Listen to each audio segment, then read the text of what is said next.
Добрый вечер, дорогие земляки.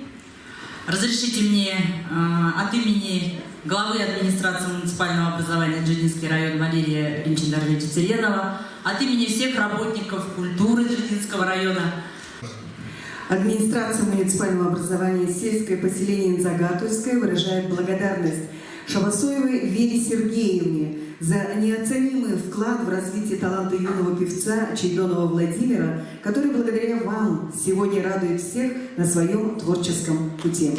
Вы своим советом, кропотливым трудом и добрым отношением помогли нашему земляку достигнуть заветной мечты. Глава сельского поселения Инзагатульское Бальжиев.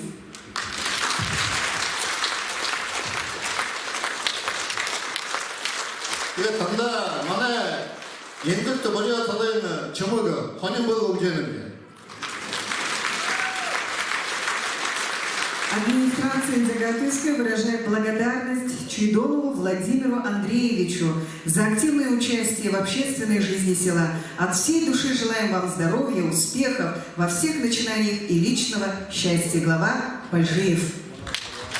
Несгибаемый конверт, Володя.